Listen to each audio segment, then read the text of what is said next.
IITలో IIITలో BTech చేయాలనేది మీ డ్రీమా? అయితే ఇది ఇండియాలో ఒకే ఒక యూనివర్సిటీ వల్ల సాధ్యం. అదే జేకే లక్ష్మీపతి యూనివర్సిటీ. ఇప్పుడే సంప్రదించండి.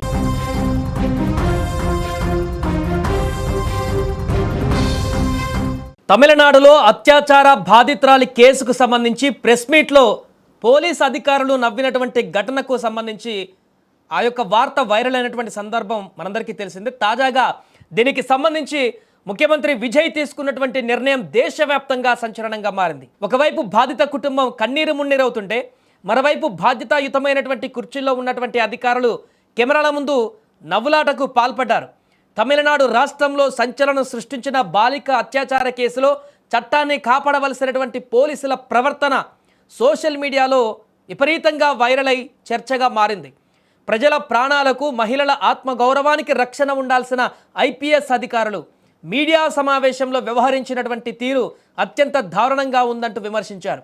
ఈ ఉదంతం ముఖ్యమంత్రి విజయ్ దృష్టికి వెళ్ళగానే ఆయన ఒక్క క్షణం కూడా ఆలస్యం చేయకుండా కఠినమైనటువంటి నిర్ణయం తీసుకున్నారు. ఇప్పుడు బాధ్యత రాహిత్యంగా ప్రవర్తించినటువంటి ఆ ముగ్గురు సీనియర్ ఐపీఎస్ అధికారులను తక్షణమే సస్పెండ్ చేస్తూ సంచలన ఉత్తర్వులు జారీ చేశారు.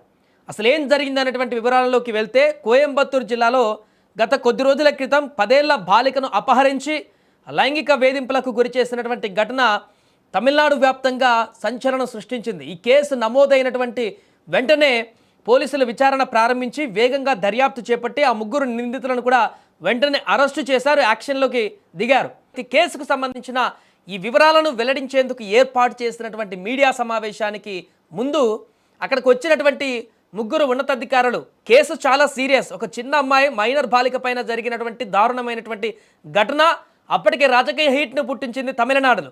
ఇలాంటి సెన్సిటివ్ అంశం మీద ప్రెస్ మీట్కు వస్తున్నటువంటి ఉన్నతాధికారులు అక్కడ నవ్వుతూ సరదాగా మాట్లాడుకుంటున్నట్లుగా అక్కడ వ్యవహరించినటువంటి తీరు ఆ వీడియోలన్నీ కూడా సోషల్ మీడియాలో వైరల్ అయ్యాయి. ఈ దృశ్యాలపైన నెటిజన్లు తీవ్ర స్థాయిలో విమర్శలు గుప్పించారు. సో ఈ ఘటన రాష్ట్ర వ్యాప్తంగా ఆగ్రహ జ్వాలలను రేకెత్తించింది. సాధారణంగా ఇటువంటి సున్నితమైనటువంటి కేసుల విషయంలో పోలీసులు అత్యంత గౌరవంగా బాధ్యతగా వ్యవహరించాలి. కానీ జరిగినటువంటి ఆ ప్రెస్ మీట్లో అధికారుల వైఖరి చూసి బాధితుల కుటుంబ సభ్యులే కాదు మొత్తము సమాజమే విస్తుపోయింది.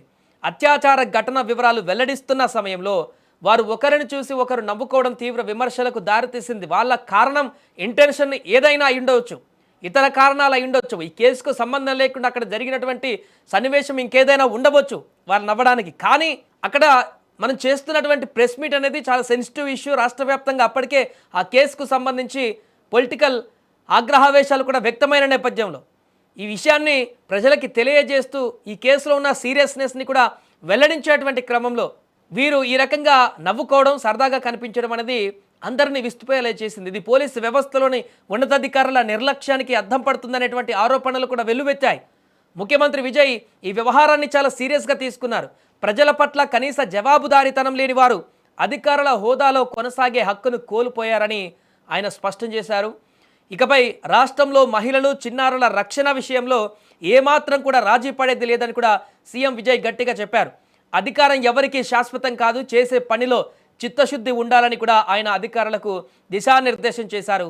పోలీస్ శాఖలో క్రమశిక్షణను కఠినంగా అమలు చేస్తామని, ఇలాంటి ప్రవర్తనను ఇకపై ఎట్టి పరిస్థితుల్లోనూ ఉపేక్షించేది లేదని కూడా ఆయన హెచ్చరించారు. ముఖ్యమంత్రి తీసుకున్నటువంటి ఈ నిర్ణయం ఇప్పుడు తమిళనాడు రాష్ట్ర వ్యాప్తంగానే కాదు, దేశంలోని ఇతర రాష్ట్రాల్లో కూడా ఇప్పుడు చర్చకు దారితీసింది. పోలీసుల ప్రవర్తన ఎలా ఉండాలో, బాధితులతో ఎలా వ్యవహరించాలో చెప్పడానికి ఈ ఉదంతం ఒక ఉదాహరణగా నిలుస్తోంది. మరోవైపు ప్రస్తుతం సోషల్ మీడియాలో ఈ విషయంపైన పెద్ద ఎత్తున చర్చ జరుగుతోంది. బాధితులకు న్యాయం జరగాలని పోరాడుతున్న వారికి సీఎం విజయ్ నిర్ణయం ఒక రకమైన ఊరటను ఇచ్చింది. పోలీస్ యూనిఫామ్ అంటే భయం, గౌరవం ఉండాలి తప్ప బాధితుల పట్ల వెటకారంగా ప్రవర్తించే విధంగా ఉండకూడదని నెటిజన్లు అభిప్రాయపడుతున్నారు. మొత్తం మీద ఈ సంఘటనతో తమిళనాడు పోలీసు యంత్రాంగం ఒక్కసారిగా అప్రమత్తమైంది. బాధ్యత రాహిత్యంగా వ్యవహరించే ఏ అధికారిని వదిలిపెట్టే ప్రసక్తే లేదని ముఖ్యమంత్రి పంపిన ఈ సంకేతం రాష్ట్రంలో శాంతి భద్రతల పరిరక్షణలో కొత్త అధ్యాయానికి నాంది పలుకుతుంది. మహిళా భద్రతా విషయంలో తాము ఎంత కఠినంగా ఉంటామో ఈ సస్పెన్షన్ల ద్వారా సీఎం విజయ్ నిరూపించారు. చట్టం తన పని తాను చేసుకుపోతుందని, తప్పు చేసిన వారు ఎంతటి వారైనా శిక్ష అనుభవించాల్సిందేనని ఈ ఉదాంతం మరోసారి చాటి చెప్పింది. బాధితులకు ప్రభుత్వం అండగా నిలవడమే కాకుండా వారి మనోభావాలను కూడా గౌరవించడంలో చిత్తశుద్ధిని ప్రదర్శిస్తోంది. ఏదేమైనా తమిళనాడు ముఖ్యమంత్రి విజయ్ తీసుకున్నటువంటి ఈ నిర్ణయం ఇప్పుడు దేశవ్యాప్తంగా సంచలనంగా మారింది. ఐపీఎస్లనే ముగ్గురు ఐపీఎస్లని ఎట్ ఏ టైము ఉన్నతాధికారులను సస్పెండ్ చేయడం అంటే ఇది ఈ నిర్ణయం ఇంకేదైనా కోణం వైపు దారితీసేటువంటి అవకాశం ఉందనేటువంటి సందేహాలు కూడా వ్యక్తమవుతున్నాయి. అంటే ఒక్కసారి వారిని వారించి వారికి వార్నింగ్ ఇచ్చి ఇంకోసారి జరగకుండా చూసేలాగా చేస్తే ఇంకోలాగా ఉండేది. బట్ ఆల్ ఆఫ్ సడన్గా ముఖ్యమంత్రి హోదాలో ఇంత స్పాట్ డిసిజన్ తీసుకోవడం మరి మిగతా పోలీసు వాళ్ళకి ఉన్నతాధికారులకి ఎలాంటి డైరెక్షన్లని వారికి ఎలాంటి ఇండికేషన్స్ని ఈ నిర్ణయం చూపిస్తుంది అనేది కూడా ఇప్పుడు చర్చనీయాంశంగా మారింది. ఏదేమైనా ఈ నిర్ణయంతో రాబోయే రోజుల్లో జరిగేటువంటి పరిణామాలు ఏ రకంగా ఉండబోతున్నాయి అనేది కూడా తీవ్రమైనటువంటి చర్చ మొదలైంది.